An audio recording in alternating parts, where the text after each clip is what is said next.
Hey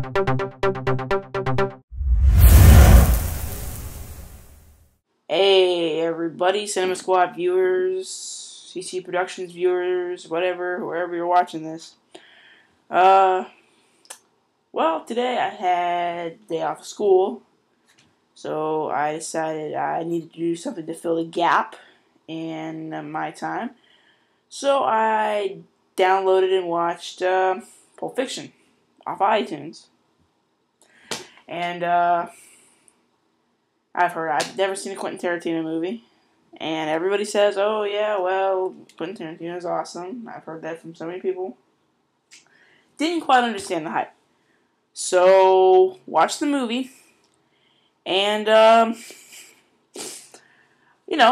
sitting there, kind of picks up from a place that really was kind of out of the blue in a restaurant with two robbers. And I was trying to figure that all out, and then I figured, well, maybe they just decided to drop this whole scene off from the rest of the movie, but at the end, I don't want to spoil anything if you haven't seen it, but at the end, it's pretty cool. If you haven't seen it, I would say just watch it just for that. But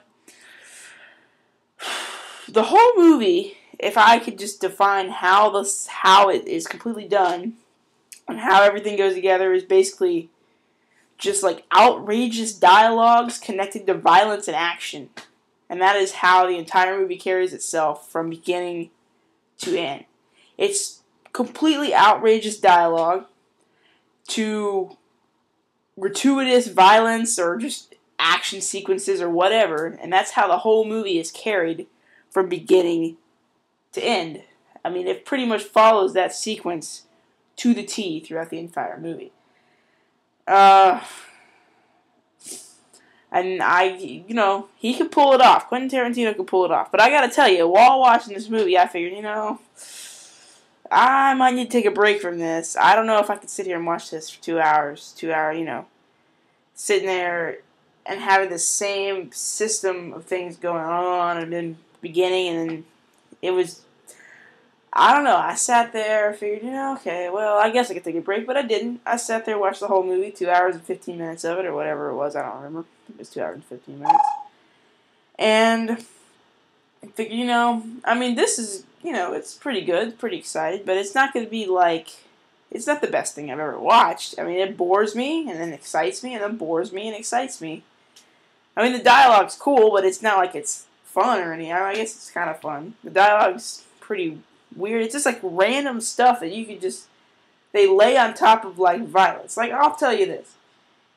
In the movie, probably the most random dialogue to violence scenario is when John Travolta, Samuel L. Jackson, and this other random guy are in the car.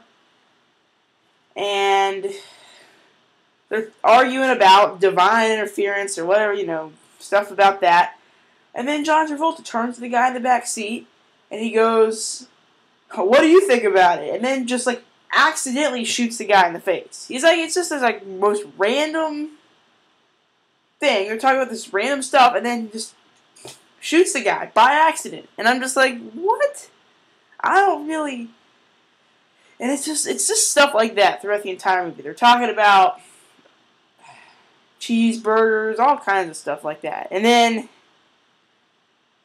boom, you get shot in the face. It's pretty weird, but it's kind of funny. And I laughed. No, not really laughed, but chuckled at some of the stuff they had in there because it was just kind of funny. And yeah, and it's not really it follows much of. It follows a plot line, but it doesn't flow like your average movie. It's divided into chapters that kind of focus on certain characters. Is at least what I've picked from it. And, most of your main characters, you got Bruce Willis, you got John Travolta, you got Samuel L. Jackson. And they mostly follow, Bruce Willis and John Travolta throughout the entire movie. And it just kind of divides certain storylines with chapters in between the entire movie. It kind of follows a plot line, but kind of, it flows from beginning to end and then back to kind of the beginning. It's kind of weird, but I don't know. And at the end, I saw there was 15 minutes left in the movie, and then they said, okay, we're going to go eat breakfast. I thought, well, where could we be ending this at?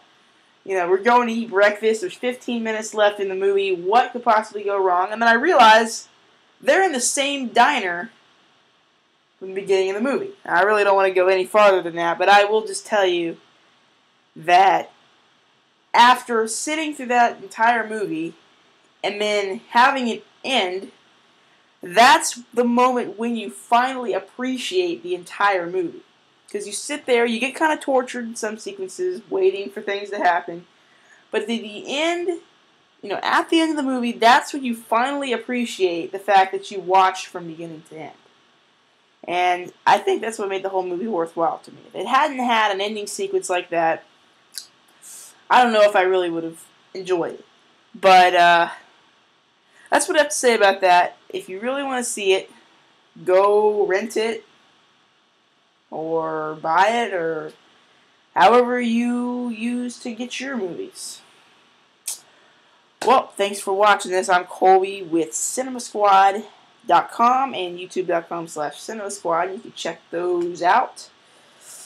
But until next time, I'm Colby.